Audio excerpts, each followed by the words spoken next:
discussion about things that have been happening for the past week or two, in fact maybe locally or even abroad, but it's come to attention that mahali kama Zimbabwe actually nasikia watu wameanza kuuza toys. Yeah. So nikashindwa kwani what's happening over there. Yeah. Well, nimeona watu wakipost memes. Yeah.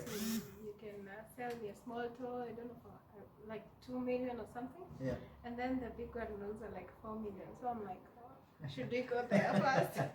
And that's when I could invest your dough, you know? Yeah. Like, but do you think that is something that personally unaweza fanya? Like when you cut it, it's just a toe. It's just a toe. Okay, you know, every part in your body has its own function. Yeah. You might think say hitaji kidole, but in real sense, maybe when you're writing or you're doing something, it's not like hey, it makes sense. But come on, nimefika mwisho kabisa. But like Lilian, wewe angalia. Nitauza hiyo toe. This is a toe. How many toes do you have? I have 10. Yes. If you have 9, changes nothing. And like a millionaire instantly. I don't know. Like when you just struggle and if it were possible, I'm saying like if it were possible, like Kenya, kama nimeona watu wameanza kucompare na shida. Why is it happening to only Zimbabweans? Yeah, so wakuja hapa tu kuna toes mingi sana hapa we can distribute. I think if it happens in Kenya, most people will sell. Somehow, nikikuwa nimefika mwisho kabisa, I would do away with my one toe. Yeah. At least maybe, and then do away with my one toe, I guess. But like why does it have to be nikifika mwisho? Why can't you just decide even like say if you don't have a million and somebody's offering you a million like today, you not like do away with like the two? I'm feeling I'm like yeah. And then you know people like maybe wearing open shoes. People na kaji man. You know, I don't know, but umoja wanaangalia ile picture okay, I think I've seen this on TikTok once. Vile wao mademo wanasema they go to somewhere like Dubai. Now they do like a skit. I'd rather have you what in Dubai, like on a yacht. You see now before you get there, there's something you have to give away. So if it's your toe, just give it up. Of course unaendanga tu kwa hosi. If like we do it everything medically vizuri. Tuwezi kubali ikatu. Well, 4 million. 2. Let's say it's food for thought, maybe. Food for thought, right? Yeah. Food for thought. Because ukiangalia for most of those the memes that you were seeing. So you see guys, mtu anakaa hapo na vidole ziko nusu, and then there's Lamborghinis downstairs. Exactly. I've seen all that, but then there's this fear of where are you taking my toe, and why my toe? You know, do you is really it care maybe after? being used for rituals and then you put in your hand? I don't know. Okay. Well, there are pros and cons for that. Okay. If you look at, but why would you care? It's a toe. It's gone. It's my toe. It's not anymore. You've been paid. No. We give you money. It's gone. It's my toe. It's a transaction. Yeah. You needed money. I gave you. But there's also that fear of inaenda you know, inaenda wapi kufanyiwa nini. It can cost even more. You know, ifanya vitu zikuwe worse after all. So yes, especially the African culture. Yeah, mpeleka huko imefanyiwa mavitu huko, you're like, what? No. Let me just me, I think on my end, if you were to ask me the way, everybody knows how Kenya is. Like we know we've had like guys who have degrees and all and everything, but you know, most of them don't even have incomes. They don't have like stable jobs. So realistically, if that thing was to come to Kenya, I'm sure like there's tons and tons of guys who would line up. And I think that's big toe. What are some toes? Even with fingers, we'll be like, I have 10. Why do I need 10? Like, but of course, as you say, like it's never good. Of course, it's a joke, and all people are just like having a good laugh out of it.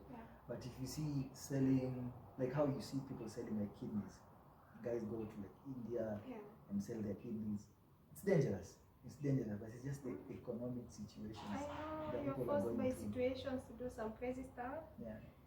And I just hope maybe it can get better, especially for us in Kenya, by the young people. It's not been so good. I know there's some people out there who are suffering depression because they don't know how to provide for their families, etc. So I just hope something can change, you know, as we go on into the August elections. I hope we're going to make the the best decision as to whom to vote in. And also apart from that, you know, don't just sit there and wait, you know.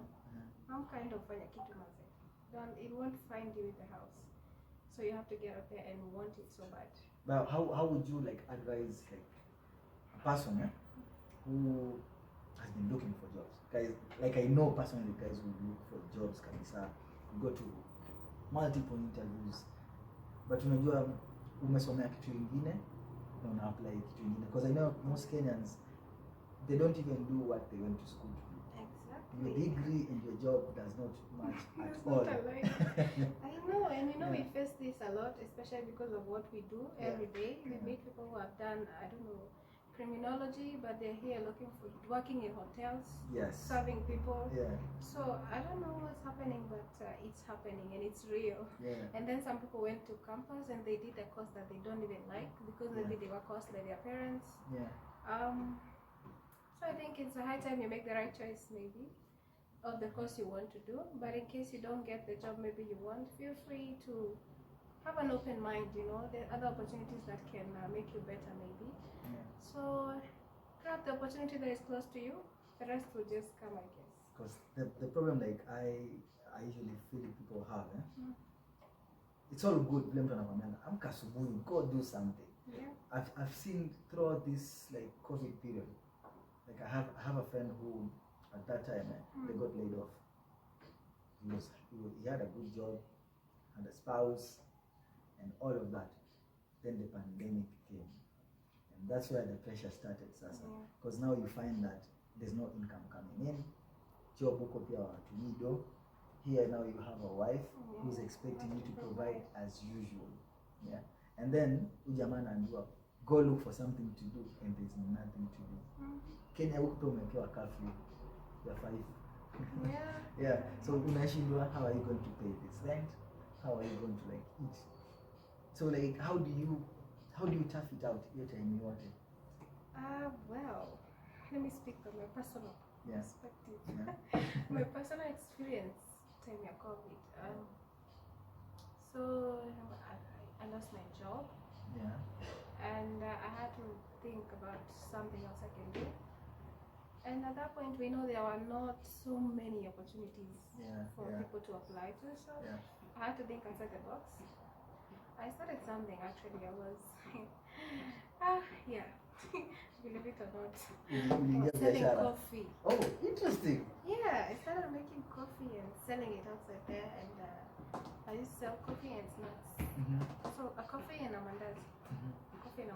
And actually it kind of opened my mind somehow, like you don't have to stick to one thing, you have to be like a fluid, you know. You have to be able to change the situations as everything comes.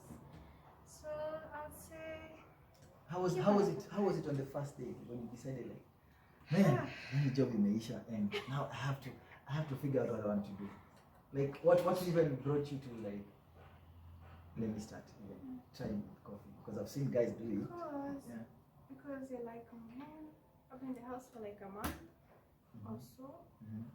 You're bored, first of all. You get depressed. You're like, so alafu mawazo mingi, you have bills to pay. So I had to think of something. Because when I would talk to someone, you know, showing me how to do this. And I started. It was not easy, of course. Like that's the play. Umetembea manzuri unatembea ukiwa na jua. Si ati uko na kagari mahali umesimamisha ama kauteni. No. You just wake up, you make your coffee na hapo kati, and it's not easy to carry, man. Na vile coffee na mama moto. Hapo ni moto. Kuna swala, kuna vumbi. Do you know like looking at you like this, I would never even have pictured you like having that like that confidence of That's what I used to get from my customers every time. They're like, seriously, mbona unafanya hiki tu? But I knew why I was doing it, so I just kept on. It was not easy. You know, I don't know what to say, but it was not easy. But it was something that I did to just cope with the whole situation. So keep an open mind. You came out of it, so that's an inspiration. Keep an open mind and just just flow. Persevere. Interesting. You're like when somebody looks at you, as if they're like you actually did. Like a job that is not conventional per se, yeah? But that even shows you like it doesn't matter your education status, it doesn't matter which family you came from. Everybody has a brain. It's just the confidence they need. Because you must have that confidence to just be able to cope with people, because they're also going to ask you like, why this, you know? They look down on you like, seriously, they'll feel like you used to do this, why are you doing this now, you know?